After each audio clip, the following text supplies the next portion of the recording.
Praise the Lord, praise the Lord, praise the lord,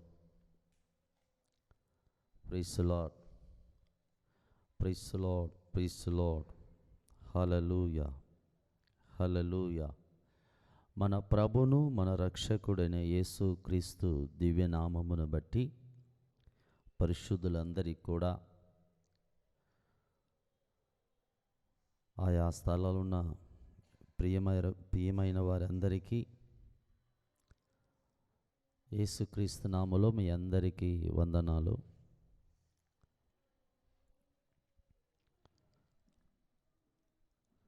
ఈరోజు దేవుడు మనకి మరోసారి ఆత్మను గూర్చిన సంగతులను ధ్యానించటానికి ప్రభు మనకు కృపను ఇచ్చి ఉన్నారు. అనేక దినముల నుండి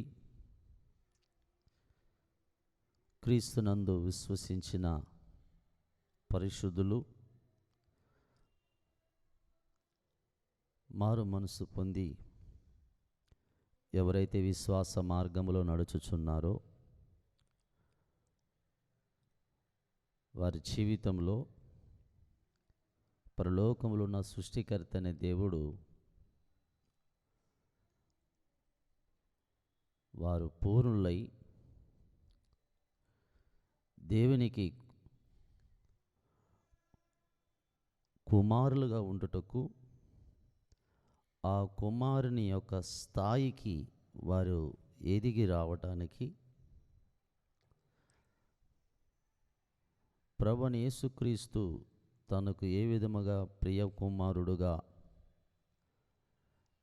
జ్యేష్ఠ కుమారుడుగా ఉండెనో, ఆ జ్యేష్ఠ కుమారునికి ప్రథమ సంతానమై క్రీస్తునందు విశ్వసించిన పరిశుద్ధులు జ్యేష్ఠుల సంఘములో వారు చేర్చబడిన వారుగా ఉండు నిమిత్తము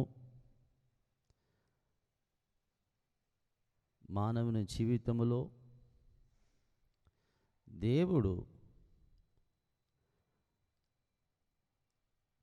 క్రొత్త నిబంధన పరిశుద్ధులు పరిపూర్ణముగా దైవ చిత్తమును చేయటమే కాకుండా పరలోకములో కుమారత్వములో వారు ఉండుట కొరకై ఒక లోతైన విషయం,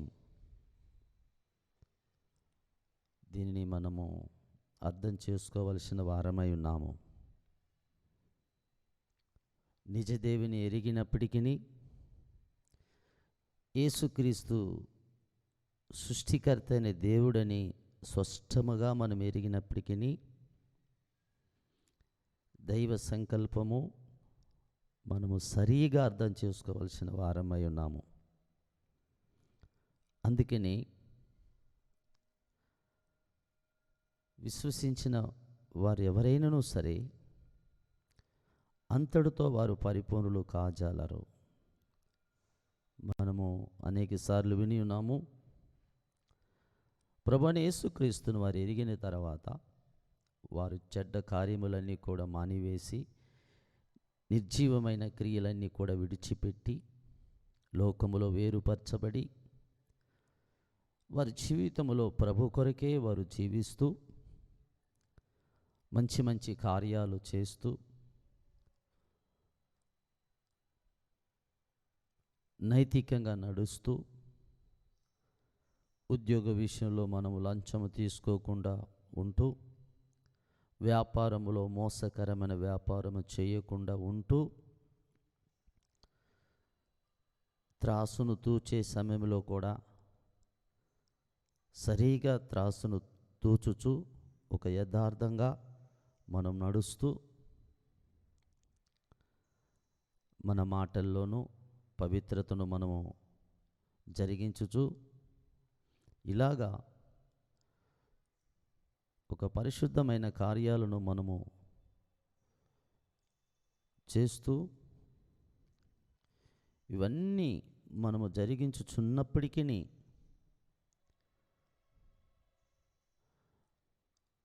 మనము దేవుని ద్వారా సృజించబడిన వారమై మానవ ఆత్మ కలిగిన మనము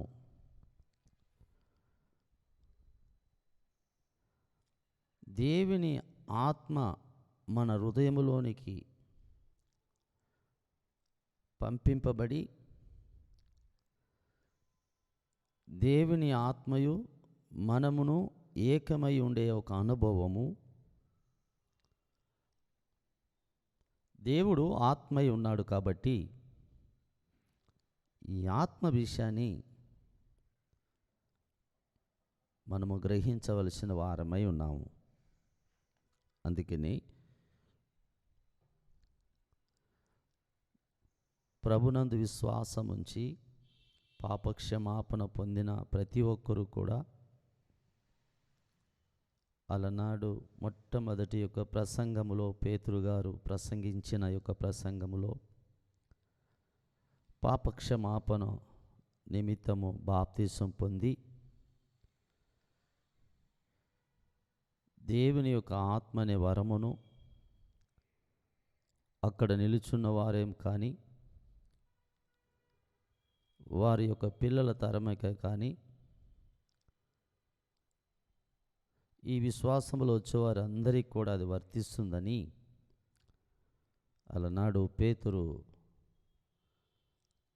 పరిశుద్ధాత్మను పొందుకొని మొట్టమొదటి యొక్క ప్రసంగములో పరిశుద్ధాత్మ వరమును గూర్చి ప్రకటించి ఉన్నారు.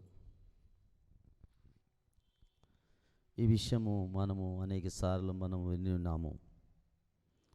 అయితే ఒక ప్రాముఖ్యమైన విషయం,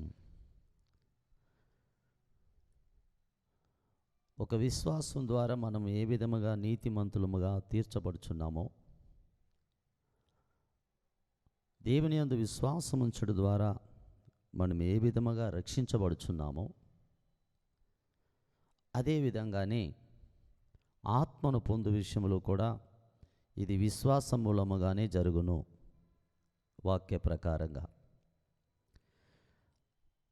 ప్రభువైన యేసుక్రీస్తునందు విశ్వాసం ఇచ్చిన మాదిరిగానే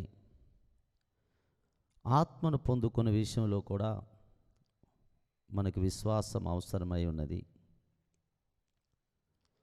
అందుకనే మన ప్రభువైన యేసుక్రీస్తు వారు నా యందు ఎవరైతే విశ్వాసం ఉంచుదురో వారి కడుపులో నుండి జీవజల నదులు ప్రవహించును అని చెప్పుటలో ఆత్మను పొందుకునే విషయంలో విశ్వాసముతో జరిగే కార్యమే తప్ప మనం సమర్థించుకొని మనము మందిరానికి సక్రమంగా వెళుతూ మంచి పద్ధతులను పాటించుచు కొన్ని కార్యాలు మనము చేస్తూ ఉండటమును బట్టి కాదు, మన జీవితంలో అబ్రాహాము ఏ విధంగా ధర్మశాస్త్రము తనకు లేనప్పుడు ధర్మశాస్త్రం మూలముగా అబ్రాహాము నీతిమంతుడిగా ఎంచబడలేదు. ధర్మశాస్త్రం లేనప్పుడు దేవుని యందు విశ్వాసం ఉంచుట ద్వారా అబ్రాహాము నీతిమంతుడిగా ఎంచబడెను. అదేవిధంగా దేవుని యందు విశ్వాసం ఉంచి ధర్మశాస్త్రం లేనప్పుడే అబ్రాహాము ఏ విధంగా ఆశీర్వదించబడినో ఈనాడు వాక్య మూలముగా ఎన్నో సత్యములు మనము తెలిసి వాటిని అనుసరించుచున్నప్పటికీ మన జీవితంలో ఎన్నో సత్యములు మనం ఎరిగి ఉన్నప్పటికీ వాక్యపు యొక్క మర్మములు ఎన్ని మనకు తెలిసి ఉన్నప్పటికీ మన జీవితంలో నమ్మి బాప్తిసం పొందిన ప్రతి ఒక్కరిలోనూ విశ్వాసము ద్వారా మనము ఆత్మను పొందుకోవలసిన అవసరత దేవుని చిత్త ప్రకారముగా మనకున్నది. కనుక అలనాడు అనేకులు యూదా మతము నుండి లేక ధర్మశాస్త్రము నుండి అపోస్తలైన పౌలు మన ప్రభును మన రక్షకుడైన యేసుక్రీస్తును గూర్చి సువార్త ప్రకటించినప్పుడు యేసే క్రీస్తు అని, ఆయనే మెస్సయ్య అని, ఆయనే అభిషిక్తుడని, దేవుని కుమారుడుగా ఆయన వచ్చి ఉన్నాడని ఎప్పుడైతే ప్రకటించటం జరిగిందో, యూదా మతము నుండి, ఇశ్రాయేలు జనాంగములో నుండి అలనాడు అనేకులు క్రీస్తునందు విశ్వాసముంచిరి. దేవునికి మహిమ కలుగునుగాక.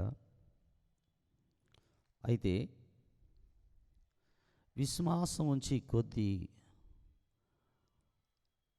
కాలము గడిచిన వెంటనే వారు తిరిగి యూదా మతములోనికి అనేకులు భిన్నమైనటువంటి ఒక బోధను విని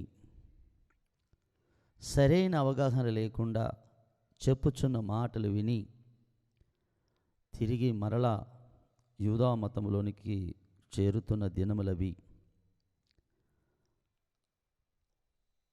అధికముగా యూదులలో సున్నతి అనే దానిని వారు ప్రస్తావిస్తూ సున్నతి పొందాలి అన్న దాని మీద అనేకులు మరలా యూదా మతంలోనికి త్రిప్పబడుచుండిరి. అలాంటి సమయంలో ఒక విశ్వాసమును గూర్చి అపోస్తలుడైన పౌలు గలతీ సంఘ పరిశుద్ధులకి ఆయన తెలియపరుచున్నారు. అది గలతీలు రాసిన యొక్క పత్రిక 3వ అధ్యాయంలో రాయబడి ఉన్నది. ఈ సమయంలో దయచేసి వాక్యం చెప్తున్నప్పుడు జాగ్రత్తగా గమనించి క్రియల మూలంగా కాక విశ్వాసముంచి దేవుని ఆత్మను పొందుకొనటానికి మనము సిద్ధపడుదుముగాక. అందరూ కూడా తలలో ఉంచినట్లయితే ప్రార్థన చేసుకుందాం. ఆకాశాన్ని, భూమిని, సూర్య చంద్ర నక్షత్రాలను కలుగజేసిన సృష్టికర్తవైన దేవా, ఈ యొక్క సమయంలో ప్రభు, ఎవరైతే నీ వాక్యం వింటున్నారో నీ వాక్య సారాంశము సత్యము ప్రభు, నీవు దేవుడై ఉన్నావు కనుక నీ మాటలను గ్రహించున్నట్లు ఒక్కొక్కరు అంగీకరించి విశ్వాసము ద్వారా ఆత్మను పొందునట్లు ప్రభు మీరు క్రియ జరిగించమని ప్రభును రక్షకుడైన యేసుక్రీస్తు నామములో అడిగి వేడుకుంటున్నాము పరమ తండ్రి, ఆమేన్. దేవుని పరిశుద్ధ నామానికి మహిమ కలుగునుగాక. వాక్యములో మనము చదువుదాం. గలతీలు రాసిన పత్రిక 3వ అధ్యాయములో మాటని చదువుదాం. ఓ అవివేకులైన గలతీయులారా, మిమ్మను ఎవడు భ్రమ పెట్టెను? సిలువ వేయబడిన వాడైనట్టుగా యేసుక్రీస్తు మీ కన్నుల ఎదుట ప్రదర్శింపబడెను కదా. ఇది మాత్రమే మీ వలన తెలుసుకొనగోరుచున్నాను. ధర్మశాస్త్ర సంబంధ క్రియల వలన ఆత్మను పొందితిరా, లేక విశ్వాసముతో వినుట వలన పొందితిరా? మీరింత అవివేకులైతిరా. మొదట ఆత్మానుసారంగా ఆరంభించి ఇప్పుడు శరీరానుసారంగా పరిపూర్ణులగుదురా? వ్యర్థముగానే ఇన్ని కష్టములు అనుభవించితిరా. ఇది నిజముగా వ్యర్థమగునా? ఆత్మను మీకు అనుగ్రహించి మీలో అద్భుతములు చేయువాడు ధర్మశాస్త్ర సంబంధ క్రియల వలన లేక విశ్వాసముతో వినుట వలన చేయించుచున్నాడు. అబ్రాము దేవుని నమ్మెను, అది అతనికి నీతిగా ఎంచబడెను. కాబట్టి విశ్వాస సంబంధులే అబ్రాము కుమారులని మీరు తెలుసుకొనుడి. దేవుడు విశ్వాస మూలముగా అన్ని జనులు నీతిమంతులుగా తీర్చునని లేఖనము ముందుగా చూచి నీ యందు విశ్వసించు వారందరూ నీ యందు అన్యజనులందరూ ఆశీర్వదించబడుదురు అని అబ్రామునకు సువార్తను ముందుగా ప్రకటించెను. అయితే ఇందులో ఒక ప్రాముఖ్యమైన విశ్వాసపు యొక్క కార్యం. అదేంటిదంటే, పౌలు గారు గలతీ పరిశుద్ధులను వారికి చెప్తున్న మాట మనం మొదట్లో గమనించినట్లయితే,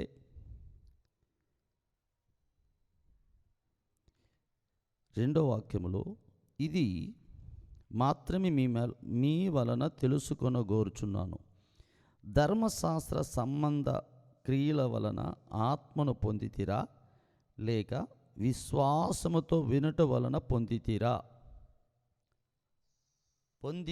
అనే మాట చాలా జాగ్రత్తగా మనం గమనించాలి. వీరందరూ కూడా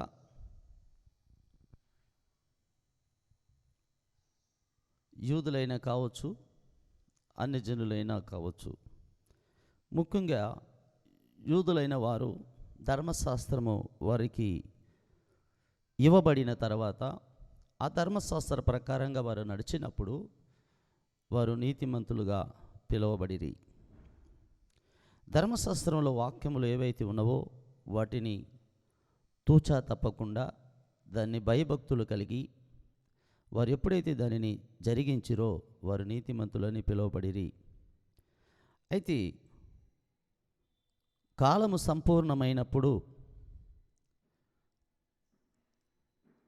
యేసుక్రీస్తునందు విశ్వాసం ఉంచుట వలన నీతిమంతులుగా మనమందరము తీర్చబడితిమి. ధర్మశాస్త్రము క్రియల మూలదై ఉన్నది.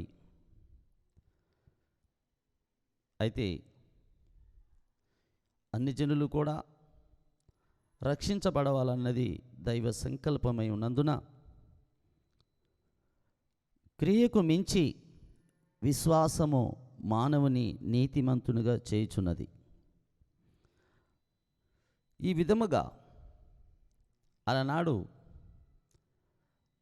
ప్రవక్తల మీద మాత్రం ఆత్మ దిగి వెళ్ళిపోచున్న సందర్భములు మనము ఎరుగుదుము. అయితే క్రొత్త నిబంధనలోనికి ప్రజలు పిలువబడినప్పుడు, దేవుడు ద్వారాన్ని తెరిచినప్పుడు, ఆ సమయంలో యూదులైన వారే విశ్వాసము ద్వారా పరిశుద్ధాత్మను పొందిరి. అలనాడు మేడగదిలో ఇంచుమించు 120 మంది వారు పూర్ణులుగా, అనగా అందులో అన్యజనులు ఎవరు లేక అందరూ యూదులై ఉండిరి. ఆ సమయంలో విశ్వాసం ఉంచిరి.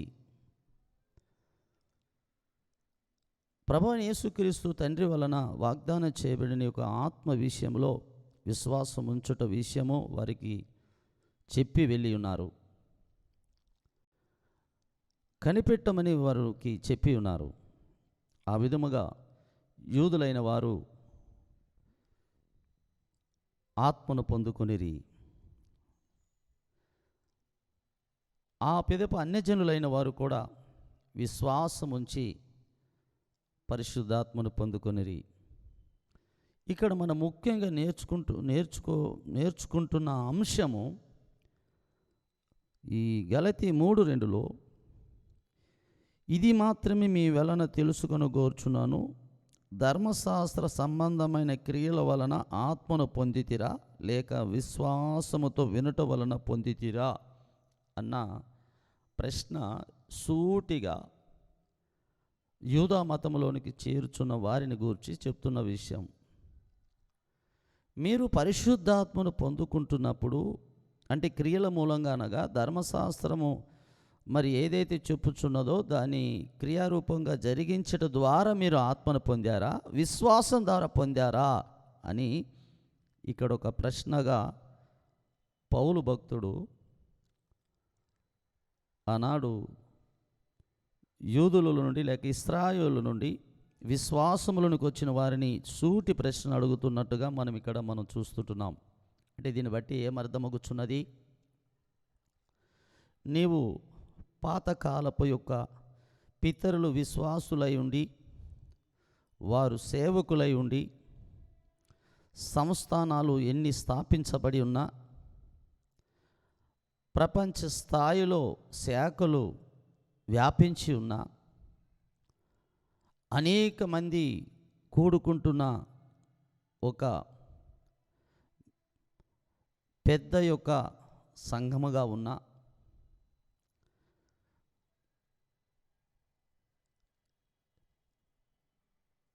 ఎంతో కాలానికి ముందే ప్రభువైన యేసుక్రీస్తుని వారిని ఎరిగి ఉన్న, ఎన్నో కార్యాలు చేస్తున్నా,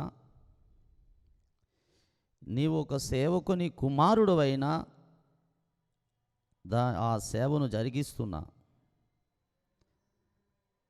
ఇక్కడ తెలుసుకోవలసిన విషయం ఏంటిదంటే, యూదులైన వారే, ధర్మశాస్త్రాన్ని పాటిస్తున్న వారే విశ్వాసం వలన వారు ఆత్మను పొందిరి అన్నది వాక్యము స్పష్టంగా చెప్పబడుతున్న విషయం. మన జీవితంలో రక్షించబడిన తర్వాత మనలో మంచి కార్యాలు, మంచి క్రియలు మనం జరిగిస్తూ ఉంటాము. చెడు అలవాట్లు మానివేస్తాము. అనేకులకు దాన ధర్మాలు మనం చేస్తుంటాము. మంచి నైతికంగా మన యొక్క భక్తి జీవితాన్ని కొనసాగిస్తుంటాము. అయితే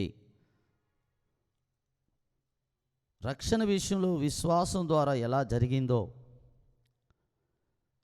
అదేవిధంగా పరిశుద్ధాత్మను పొందుకునే విషయంలో కూడా ఒక విశ్వాసం మనకు అవసరమై ఉన్నది.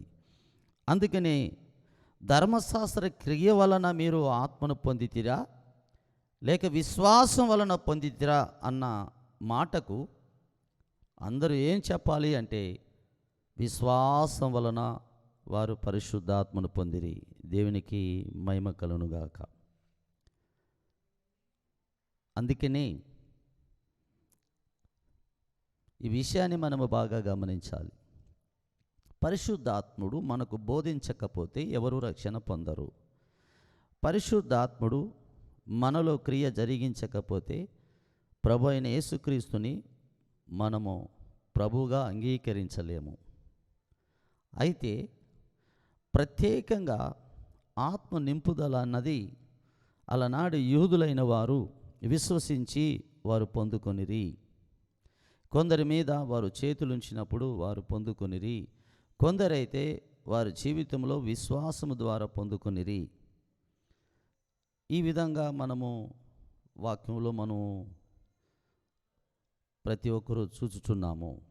అయితే ఈ గలతీలోనే మనము 13వ వాక్యాన్ని గమనించినట్లయితే 3:13లో ఆత్మను గూర్చిన వాగ్దానము విశ్వాసం వలన మనకు లభించున్నట్లు అబ్రాహాము పొందిన ఆశీర్వచనము క్రీస్తు యేసు ద్వారా అన్యజనులకు కలుగుటకై క్రీస్తు మన కోసం శాపమై మనలను ధర్మశాస్త్ర శాపము నుండి విమోచించెను. ఇందులో ఒక ప్రాముఖ్యమైన ఒక ఆశీర్వాదము ఇక్కడ మనం చూస్తున్నాం. ఆత్మను గూర్చిన వాగ్దానము విశ్వాసం వలన మనకు లభించున్నట్లు అని రాయబడింది. పూర్వకాలములో తండ్రి అయిన దేవుడు అలనాడు అంత్య దినములలో తన యందు విశ్వసించిన వారు పొందబోయే యొక్క ఆత్మను గూర్చి వాగ్దానం చేసి ఉన్నారు. అది ఎన్నో మార్లు మనం విన్న సంగతి. అది యోవేలు గ్రంథం 2వ అధ్యాయం 28-29 వాక్యంలో మనము చూచుచున్నాము.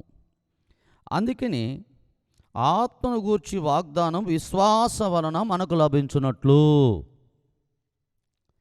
అందరూ గమనించాలి. మరోసారి చదువుతాను. ఆత్మను గూర్చిన వాగ్దానము విశ్వాసం వలన మనకు లభించున్నట్లు అని రాయబడింది.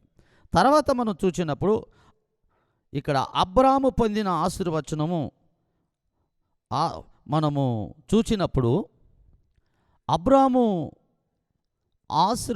ఆశీర్వదింపబడు యొక్క కార్యము మనము బాగా గమనించినట్లయితే ధర్మశాస్త్రంలో రాయబడిన క్రియామూలముగా ఆయన అట్టి ఆశీర్వాదం పొందలేదు. దేవుని యందు విశ్వాసం వలన ధర్మశాస్త్రం లేనప్పుడే ఆ యొక్క ఆశీర్వాదం తాను పొంది ఉన్నాడు.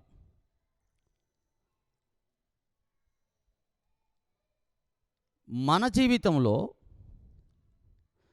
మనము క్రియల మూలంగా కానీ ఈరోజు మన జీవితంలో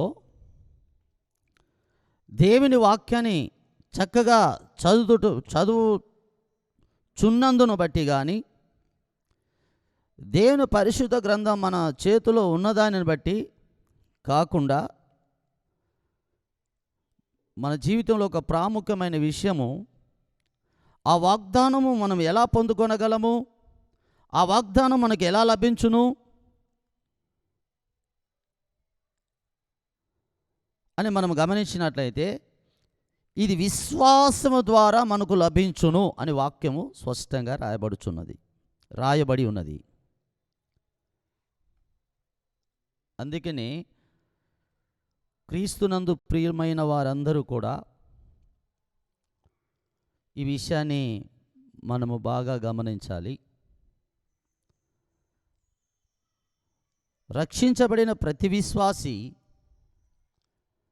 ప్రత్యేకంగా దేవుని ఆత్మ యొక్క నింపుదల ప్రతి మనిషికి అవసరము. ఆ నింపుదల యొక్క కార్యం ఎలా ఉంటుందో మొదట్లోనే చెప్పడం జరిగింది. ఆత్మ నింపుదల ఎప్పుడైతే ఉండునో ప్రాథమికమైన సూచనలు ఆత్మ నింపుదలలో క్రొత్త నిబంధనలో విధములు మనము అనేక మార్లు విని ఉన్నాము. వారు మనుషుల భాషతో మాట్లాడుదురు, దేవదూతల భాషలతో వారు మాట్లాడుదురు. అనగా అన్య భాషలు వారు మాట్లాడుదురు అనే మాట, మనుషులు ఏదైతే ప్రపంచ భూదిగంతముల వరకు ఏ ప్రాంతంలో ఎలాంటి భాషలు కలిగి ఉన్నావో వాటన్నిటిలో కూడా వారు మాట్లాడుదురు. అయితే మనిషినికే అర్థం కాని యొక్క దేవదూతల భాష కూడా వారు మాట్లాడుదురు. కనుక ప్రియమైన వారలారా, మన జీవితంలో ఆత్మను మనము పొందుకొనటానికి వాగ్దానమునందు విశ్వాసముంచి విశ్వాసము ద్వారా మనకు లభించును. ఈ విషయాన్ని మనము బాగా గమనించి ఎప్పుడైతే ఆ విశ్వాసం ద్వారా మనము ఆత్మను పొందుకుందుమో, దేవుని ఆత్మ పొందుకొని కుమారులుగా ఎలాగుందుమో అన్న విషయాన్ని రోమీయులకు రాసిన పత్రిక 8వ అధ్యాయము 14వ వాక్యంలో రాయబడి ఉంది. దేవుని ఆత్మచేత ఎందరు నడిపింపబడుదురో వారందరూ దేవుని కుమారులై ఉందురు. దేవునికి మహిమ కలుగునుగాక. రోమీయులకు రాసిన పత్రిక 8:14లో రాయబడిన మాట, దేవుని ఆత్మచేత ఎందరు నడిపించబడుదురో వారందరూ దేవుని కుమారులై ఉందురు. చూడండి, ఈ యొక్క మాదిరిని, ఈ అనుభవాన్ని మనం చూచినప్పుడు మన ప్రభువును మన రక్షకుడైన యేసుక్రీస్తు సంపూర్ణమైన మానవుడు, సంపూర్ణమైన దేవుడై ఉన్నాడు. మనం నడవలసిన మాదిరిని ఎలా చూపించుచున్నాడంటే, ఆయన బాప్తిస్మం ఎప్పుడైతే పొందానో పరిశుద్ధాత్మను అనే ఒక వాగ్దానమును ఆయన పొందుకొని ఉన్నారు. అప్పుడు శోధించబడుటకు లేక పరీక్షించబడుటకు అరణ్యములోనికి వెళ్ళినట్టుగా మనము చూస్తుంటున్నాం. అంటే ఏంటిది? దేవుని ఆత్మ మనలో నుండి దైవ చిత్తమును జరిగించటానికి, దేవుని కార్యాన్ని జరిగించటానికి ఆత్మ ఎప్పుడైతే ఆయనలో కలిగి ఉన్నాడో, సంపూర్ణమైన మానవుడుగా ఉండి ఆ దైవ సంకల్పం యొక్క నియమము సంపూర్ణము చేయుటకు దేవుని యొక్క నియమ ప్రకారంగా కార్యము సంపూర్ణమగుటకు సంపూర్ణమైన దేవుడైనా సరే, ఎప్పుడైతే తన మీదకి పావురం వలె ఆత్మ తన మీదకి వచ్చానో, ఒక మానవుడుగా ఏ విధంగా చేయాలన్న కార్యాన్ని ఆత్మచేత ఆయన వెళ్ళినట్టుగా మనం చూస్తుంటున్నాం. ఆయన సంపూర్ణమైన దేవుడు. ఆయనకు ఒక్కరి సహాయం అవసరం లేదు. అయితే సంపూర్ణమైన మానవుడై ఉన్నందున కార్యం అనేది ఆత్మ మూలంగా జరగవలసి ఉన్న వాటిని మనకు చూపిస్తున్న విషయమై ఉన్నది. ఆ విధంగా దైవ చిత్తము చేసి వాగ్దానము చేయబడిన ఆత్మను అపోస్తల కార్యములో 2వ అధ్యాయం ప్రకారంగా మనము మీరు తప్పిపోకుండా ఉండునట్లు విషయము బాగా ఎవరిలో నుండి కూడా పక్కకు జారకుండునట్లు వాక్యమును చూపించ అవసరత ఉన్నది. కాబట్టి ఈ అపోస్తల కార్యములు 2వ అధ్యాయంలో రాయబడిన మాట మనము గమనించినట్లయితే ఇక్కడ ప్రభువైన యేసుక్రీస్తు పొందిన విషయము, ఆత్మను పొందిన విషయము 2:33లో కాగా ఆయన దేవుని కుడి పార్శ్వమున హెచ్చింపబడి పరిశుద్ధాత్మను గూర్చిన వాగ్దానమును తండ్రి వలన పొంది మీరు చూచుచున్న దీనిని కుమ్మరించి ఉన్నాడు. అంటే ఇది మానవుడు దేవుని ఆత్మ ద్వారా దైవ సంకల్పము సంపూర్ణము చేయుట కొరకే తాను సంపూర్ణుడుగా ఉండు నిమిత్తమై ఈ కార్యాన్ని మనము బాగా గమనించినట్లయితే ఎందరు దేవుని ఆత్మ చేత నడిపించబడుదురో వారు దేవుని కుమారులై ఉందురు. అంటే పరలోకములో ఉన్న దేవునికి కుమారుని స్థాయికి మనం ఎదగాలి అంటే దేవుని ఆత్మను పొంది ఆ ఆత్మ యొక్క ఆధీనములో ఉండి మన ఆత్మ దేవుని ఆత్మకు విధేయతను చూపించి ఆ ఆత్మను అనుసరించి మనం ఎప్పుడైతే కార్యములు చేతుమో అప్పుడు మనము సంపూర్ణముగా దేవుని కుమారుని పోలిన స్వరూపము మనకు ఏర్పడును. అప్పుడు కుమారుని యొక్క స్థాయికి మనము ఎదిగింపబడి పరలోకములో జ్యేష్ఠ సంఘములో కుమారుని పోలి కుమారుడు ఏ యొక్క తండ్రి సింహాసనము యొక్క కుడిపార్శ్వమున కూర్చుని ఉన్నాడో మనము కూడా ఆత్మ ద్వారా నడిపించబడిన వారమైతే తన కుడిపార్శ్వమున మనల్ని కూర్చొని పెట్టుదునని కుమారుడైన ప్రభువైన యేసుక్రీస్తు వాగ్దానం చేసి ఉన్నాడు. కనుక ప్రియమైన వారలారా, క్రియల మూలంగా కానీ అనగా మంచితనముతో కానీ మంచి కార్యాలు కానీ మరి ఎన్నో సంవత్సరాలకు ముందే మనము విశ్వాసులైనప్పటికీ ప్రభుని ఎరిగి ఉన్నప్పటికీ మన ముందున్న పితరులు వారు ఆత్మను పొందకుండా ఎన్నో దేవుని కార్యాలు చేసినప్పటికీ వారిని చూచి కాదు, కానీ క్రొత్త నిబంధన యొక్క అపోస్తుల యొక్క ఉపదేశంలో దేవుడు ఏదైతే ఇచ్చి ఉన్నాడో దానిని మనం ఎప్పుడైతే విశ్వసించుదుమో దేవుని యొక్క కుమారుని యొక్క స్వరూపంలోనికి మనం మార్చబడదు. కనుక రండి ప్రియమైన వారలారా, మనమందరము కూడా విశ్వాసము ద్వారా దేవుని ఆత్మను పొందుకొనటానికి మనం విశ్వసించుదుముగాక. ఈ సమయంలో ప్రతి ఒక్కరూ తలలు వంచినట్లయితే మనము ప్రార్థన చేసి ఈ యొక్క సమయంలో మనము ముగించుకుందాము. ప్రతి ఒక్కరు కళ్ళు మూసినట్లయితే ప్రార్థన చేసుకుందాం. ఓ might to the Lord and the name of glory. Thank you, Master. I will use the Lord and the Father. Nada నీకు weaves the house might to the Lord and the name of glory. I host about the Father.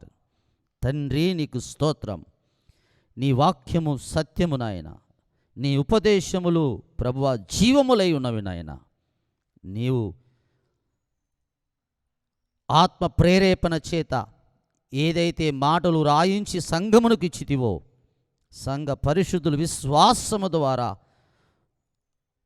లభించునట్లు పొందుకొనున్నట్లు ఒక్కొక్కరిలో మీరు క్రియ జరిగించి ఆత్మను పొందుకునే విషయంలో విశ్వాసం ఉంచున్నట్లు ఒక్కొక్కరిని ఆశీర్వదించమని, పరసంబంధమైన యొక్క ఆశీర్వాదము ఒక్కొక్కరు పొందుకున్నట్లుగా క్రియ జరిగించమని ప్రభును రక్షకుడైన యేసుక్రీస్తు నామములో అడిగి వేడుకుంటున్నాము పరమ తండ్రి. ఆమేన్.